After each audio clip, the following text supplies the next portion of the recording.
Saviez-vous que l'islam nous enseigne des principes simples mais puissants pour améliorer notre quotidien?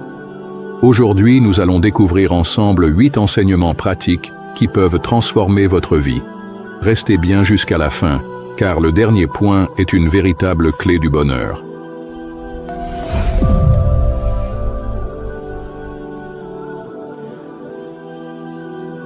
Assalamu alaikum wa rahmatullahi wa barakatuh. Chers frères et sœurs, avant de continuer, je voudrais exprimer ma gratitude pour votre présence et de faire partie de cette communauté. Si vous avez déjà eu l'impression de suivre un objectif plus grand, n'hésitez donc pas à partager vos expériences, idées ou questions dans les commentaires, et merci beaucoup de vous abonner si ce n'est pas déjà fait. Commençons. Leçon numéro 1, l'importance de la prière en communauté, Salat al-Jama'a. Saviez-vous que la prière en groupe est bien plus qu'un simple acte de dévotion? Elle est un véritable ciment pour l'unité et la fraternité entre les croyants. Le prophète Muhammad, paix et salut sur lui, nous a enseigné que prier ensemble renforce les liens, purifie nos cœurs et nous rapproche d'Allah. Pourquoi est-ce si important? La prière en groupe multiplie les récompenses. Selon le prophète, paix et salut sur lui, la prière en groupe est 27 fois supérieure à la prière faite seule, rapportée par Al-Bukhari et Muslim. Elle crée une discipline spirituelle et nous encourage à être assidus. Le simple fait de prier à la mosquée ou en groupe chez soi nous rappelle l'importance de la régularité. Elle renforce l'esprit de communauté et de fraternité. Lorsque nous prions ensemble, nous nous rappelons que nous sommes tous égaux devant Allah, indépendamment de notre statut social ou de nos origines. Ne manquez pas cette opportunité. Le prophète, paix et salut sur lui, nous a également avertis sur l'importance de ne pas délaisser la prière en groupe. Celui qui entend l'appel à la prière et ne vient pas sans excuse valable, sa prière ne sera pas acceptée. Rapporté par Ibn Majah et authentifié par Al-Albani. Conseil pratique. Si vous ne pouvez pas aller à la mosquée, essayez de prier en groupe avec votre famille ou vos amis. L'essentiel est de garder cette belle habitude et de profiter des bienfaits spirituels qu'elle apporte. Et vous? Avez-vous déjà ressenti une différence entre prier seul et prier en groupe? Dites-le moi en commentaire.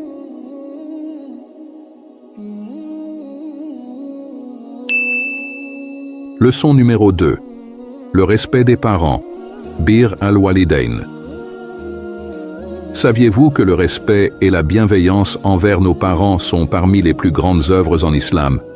Le prophète Muhammad, paix et salut sur lui, nous a rappelé que la satisfaction d'Allah passe par celle de nos parents.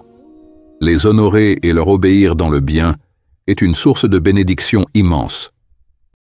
Pourquoi est-ce si important? Le respect des parents est un ordre divin. Allah nous le rappelle dans le Coran. Et nous avons enjoint à l'homme de bien traiter ses pères et mères. Sourate Al-Ahqaf, 46-15. Le prophète, paix et salut sur lui, a insisté sur l'importance du respect des parents après l'adoration d'Allah. Un homme est venu voir le prophète et lui a demandé « Quelle est la meilleure action ?» Il répondit « La prière à son heure ». L'homme demanda ensuite, et après, il dit, le bon comportement envers les parents, rapporté par Al-Bukhari et Muslim. Le paradis est sous les pieds des mères. Un homme est venu voir le prophète, paix et salut sur lui, et lui a dit, ô messager d'Allah, qui mérite le plus ma bonne compagnie? Il répondit, ta mère. L'homme demanda, et après elle? Il répondit, ta mère. Il demanda encore, et après elle? Il répondit, ta mère. L'homme demanda une 4e fois, et après elle? Il répondit, ton père, rapporté par Al-Bukhari et Muslim. Comment honorer nos parents au quotidien? Leur parler avec douceur et respect, même lorsqu'on est en désaccord. Prier pour eux et leur demander pardon auprès d'Allah. Leur offrir notre aide, même pour les petites choses du quotidien. Passer du temps avec eux et leur montrer notre amour à travers nos actions. Un avertissement sérieux. Le prophète, paix et salut sur lui, a dit « Qu'il soit humilié, qu'il soit humilié, qu'il soit humilié ». On lui demanda « Qui donc, ô messager d'Allah ?» Il répondit « Celui dont les parents atteignent la vieillesse, l'un ou les deux, et qui ne leur témoigne pas de respect et de bienveillance jusqu'à ce qu'il entre en enfer. » Rapporté par Muslim. Conseil pratique. Appelez vos parents aujourd'hui. Dites-leur que vous les aimez et faites-leur un petit geste de gentillesse. Chaque action compte aux yeux d'Allah. Et vous, comment montrez-vous votre amour et votre respect envers vos parents? Partagez vos expériences en commentaire.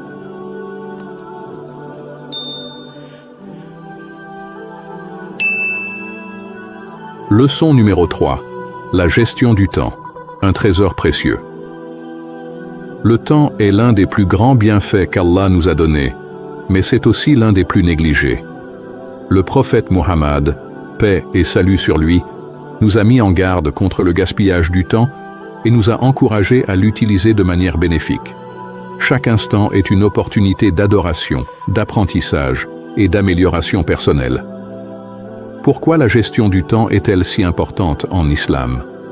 Le temps est un bienfait qu'Allah nous accordera en compte. Par le temps, l'homme est certes en perdition, sauf ceux qui croient et accomplissent les bonnes œuvres, s'enjoignent mutuellement la vérité et s'enjoignent mutuellement l'endurance.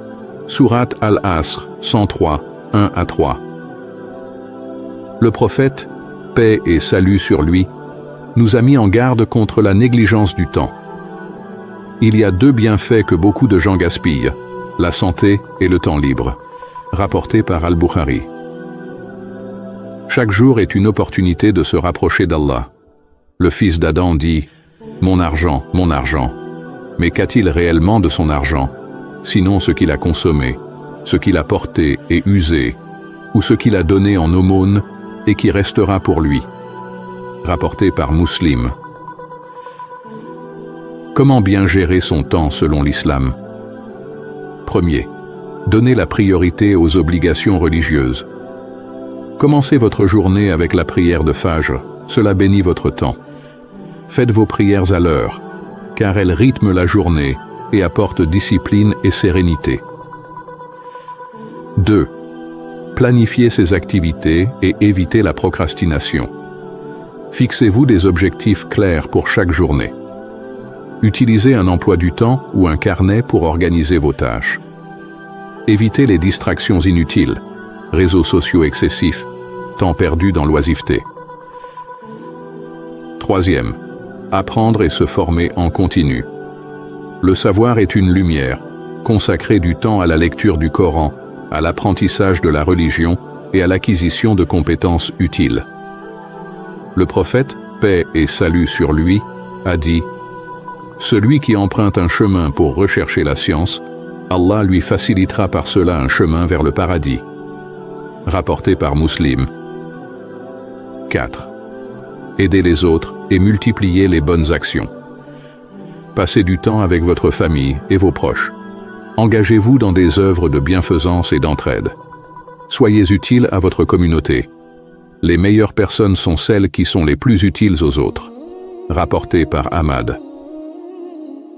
Un rappel puissant. Le jour du jugement, chacun devra rendre compte de son temps. L'être humain ne bougera pas le jour du jugement avant d'être interrogé sur 4 choses. Sa vie et comment il l'a utilisée, sa jeunesse et comment il l'a dépensée, sa richesse et comment il l'a acquise et dépensée, et son savoir et ce qu'il en a fait. Rapporté par At-Tirmidhi. Conseil pratique.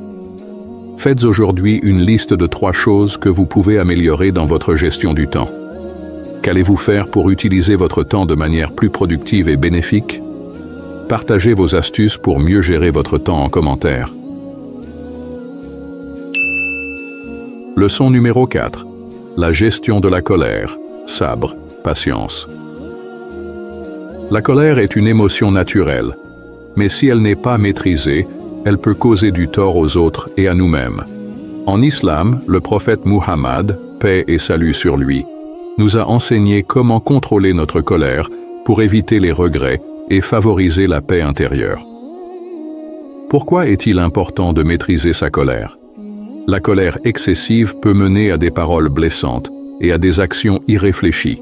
Elle peut nuire à nos relations familiales, professionnelles et sociales.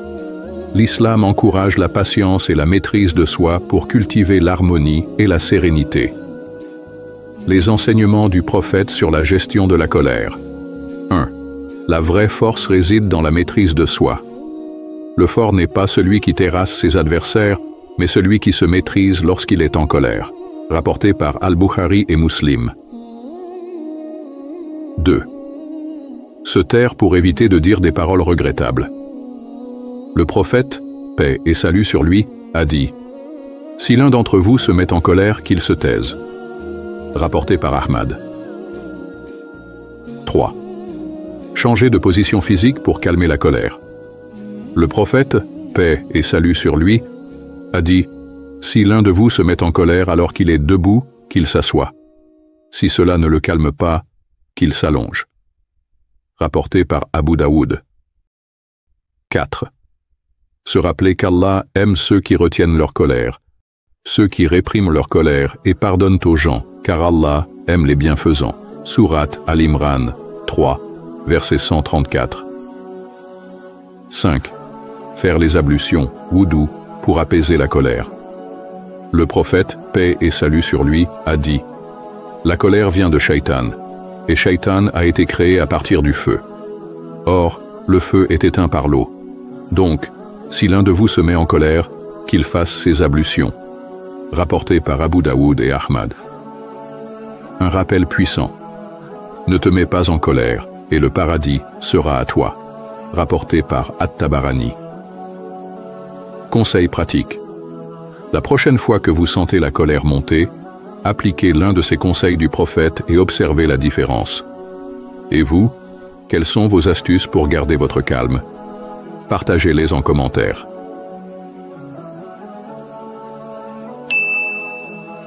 Maintenant passons à la leçon numéro 5, le pouvoir du sourire, Sadaka.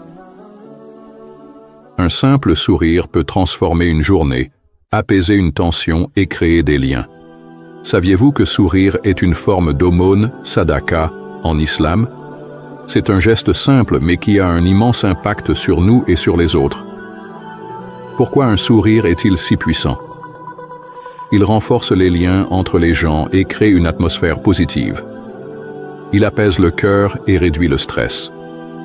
Il est une forme d'adoration et une aumône récompensée par Allah. Les enseignements du prophète sur le sourire. 1. Sourire est une aumône, Sadaka. Le prophète, paix et salut sur lui, a dit « Un sourire envers ton frère est une aumône. » Rapporté par At-Tirmidhi. 2. Le prophète était toujours souriant. Abdullah ibn al-Harith a dit « Je n'ai jamais vu quelqu'un sourire autant que le messager d'Allah. » Rapporté par At-Tirmidhi. 3. Le sourire apaise les cœurs et renforce l'amour entre les croyants. Le prophète, paix et salut sur lui, a dit « Ne sous-estimez aucun acte de bien, même le fait de rencontrer ton frère avec un visage souriant. » Rapporté par Muslim. 4. Une porte vers le paradis. Le prophète, paix et salut sur lui, a dit « Vous n'entrerez pas au paradis tant que vous ne croirez pas, et vous ne croirez pas tant que vous ne vous aimerez pas. Voulez-vous que je vous indique une chose qui, si vous la faites, vous aimerez les uns les autres?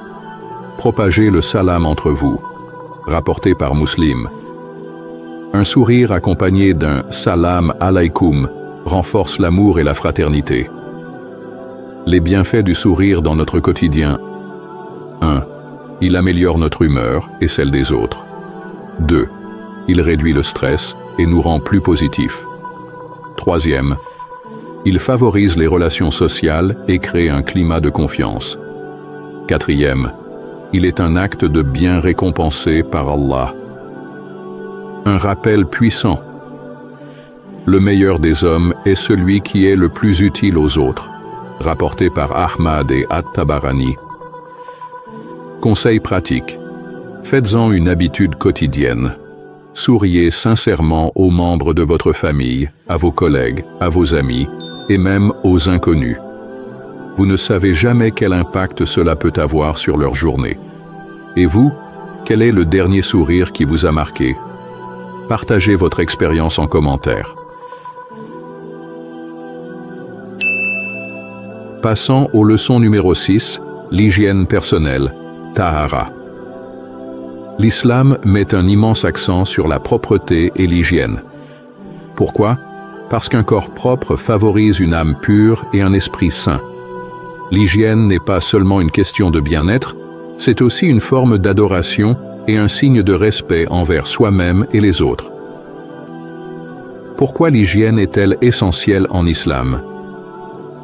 La propreté est une condition de validité de la prière. Sans ablution, wudu, ou purification rituelle, ghusl, la prière n'est pas acceptée. L'hygiène renforce la santé et protège contre les maladies. Elle est un signe de respect envers Allah, envers soi-même et envers les autres. Les enseignements du prophète sur l'hygiène. 1. La propreté est une partie de la foi. La propreté fait partie de la foi. Rapporté par Muslim. 2. Les ablutions, wudu, purifient spirituellement et physiquement.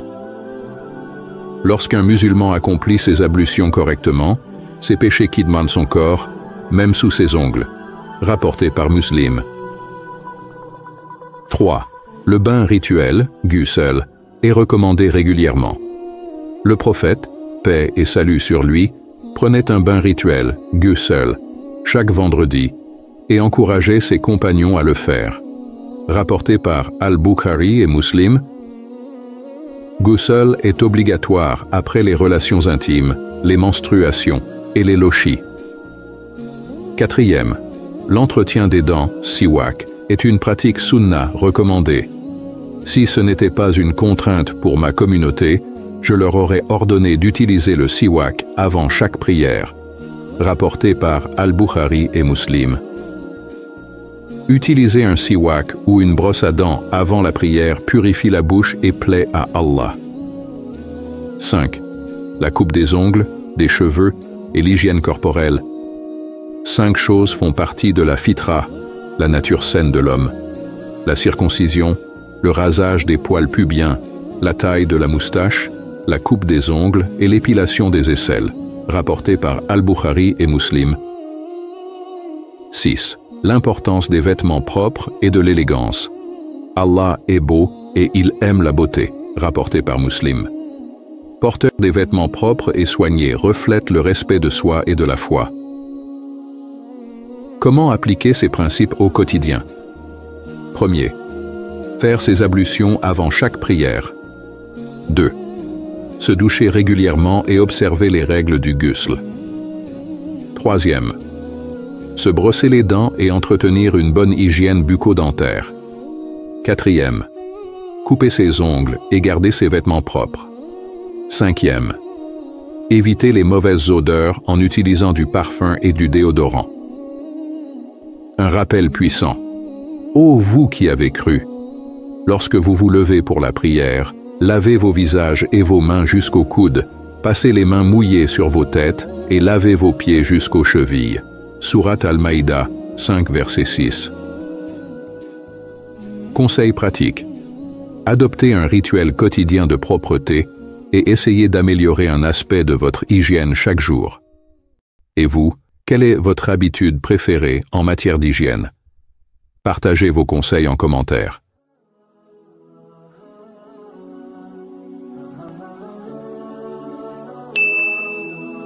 Passons maintenant aux leçons numéro 7. La générosité. Donner sans attendre en retour. Sadaka. Saviez-vous que chaque geste de générosité, aussi petit soit-il, peut être une source de récompense immense? En islam, la générosité n'est pas seulement un acte de bonté, c'est une véritable clé qui purifie le cœur, rapproche de Dieu et renforce la fraternité entre les croyants. Pourquoi la générosité est-elle si importante en islam? Elle purifie l'âme et protège du matérialisme. Elle attire les bénédictions d'Allah et augmente nos biens au lieu de les diminuer. Elle est une forme d'adoration et un moyen d'atteindre le paradis. Les enseignements du prophète sur la générosité.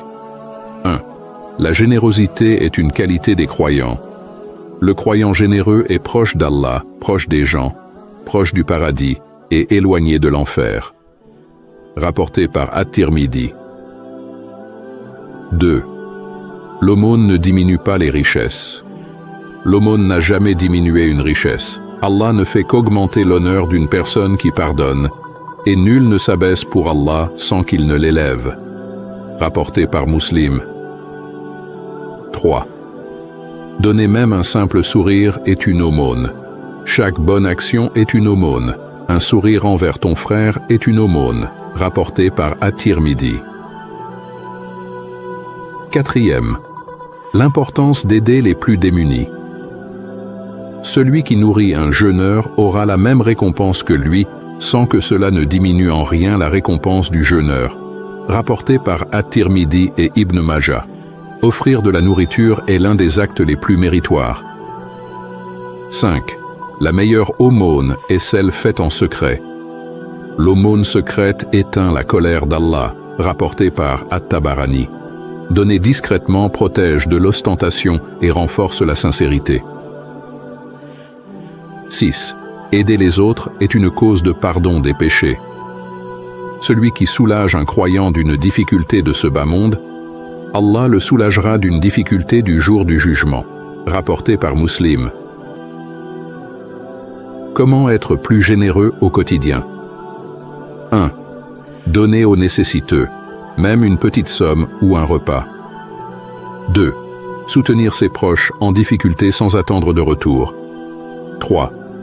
Offrir son temps et son savoir à ceux qui en ont besoin. 4. Faire preuve de bienveillance et d'encouragement. 5. Pratiquer la générosité en continu, même avec de petits gestes. Un rappel puissant. Dépensez de ce que nous vous avons attribué avant que la mort ne vienne à l'un de vous et qu'il dise alors « Seigneur, si seulement tu m'accordais un court délai, je ferai l'aumône et serai parmi les vertueux. » Sourate Al-Munafiqun, 63, verset 10. Conseil pratique. À partir d'aujourd'hui, essayez de faire une action généreuse par jour. Un don, un sourire, un service rendu. Chaque geste compte aux yeux d'Allah. Et vous, quelle est la plus belle forme de générosité selon vous? Partagez votre avis en commentaire.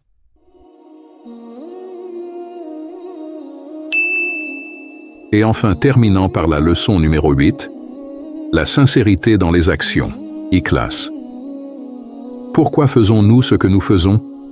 Est-ce pour plaire aux autres, pour recevoir des éloges ou pour gagner en statut social? En islam, l'intention derrière chaque action est primordiale. Le prophète Muhammad, paix et salut sur lui, nous enseigne que seule la sincérité envers Allah donne de la valeur à nos actes et nous rapproche de lui. Pourquoi la sincérité, Ikhlas, est-elle si importante? Elle donne un sens profond à nos actions et les purifie de l'ostentation. Elle nous permet d'obtenir l'agrément d'Allah et des récompenses immenses. Sans elle, nos œuvres peuvent être vaines, même si elles semblent impressionnantes. Les enseignements du prophète sur la sincérité. 1. L'intention détermine la valeur de chaque action. Les actions ne valent que par les intentions, et chacun aura selon son intention. Rapporté par Al-Bukhari et Muslim. Un même acte peut être récompensé ou non selon l'intention avec laquelle il a été accompli. 2. Allah n'accepte que ce qui est fait sincèrement pour lui. Allah n'accepte que les œuvres accomplies avec sincérité et dans l'intention de rechercher son visage. Rapporté par An-Nasa'i. 3. Éviter l'ostentation, riya, est crucial. Le plus grand danger que je crains pour vous est le polythéisme mineur. Les compagnons demandèrent « Qu'est-ce que le polythéisme mineur, ô messager d'Allah ?» Il répondit « L'ostentation, riya. » Allah dira le jour du jugement « Allez vers ceux pour qui vous avez agi pour être vus, et voyez si vous trouvez chez eux une récompense. » Rapporté par Ahmad. Faire une bonne action pour être applaudi par les autres la rend sans valeur aux yeux d'Allah. Quatrième, la sincérité mène à la réussite et au paradis. Celui qui aime rencontrer Allah, Allah aimera le rencontrer. Rapporté par Al-Bukhari. 5. Même les petits actes sont valorisés s'ils sont faits avec sincérité. Ne sous-estimez aucun acte de bien, même si c'est de rencontrer ton frère avec un visage souriant. Rapporté par Muslim. Un simple sourire peut devenir une source de grande récompense s'il est offert sincèrement. Comment cultiver la sincérité dans nos actions? Premier. Avant d'agir, posons-nous la question. Pourquoi est-ce que je fais cela? 2. Éviter de chercher l'approbation des autres et se rappeler qu'Allah seul voit nos intentions. Troisième, faire des actes de bien en secret pour éviter l'ostentation. Quatrième, prier Allah de purifier nos intentions et de nous accorder un cœur sincère. Cinquième, se rappeler que la sincérité ouvre les portes du paradis. Un rappel puissant. Dis, certes, ma prière, mon sacrifice, ma vie et ma mort appartiennent à Allah, Seigneur des mondes. Il n'a point d'associé, et voilà ce qui m'a été ordonné, et je suis le premier à me soumettre. Sourate Al-An'am 6, versets 162 à 163. Conseil pratique. Aujourd'hui, faites une action sincère en secret, sans que personne ne le sache, uniquement pour Allah. Et vous, comment essayez-vous d'appliquer la sincérité dans votre quotidien? Partagez votre réflexion en commentaire.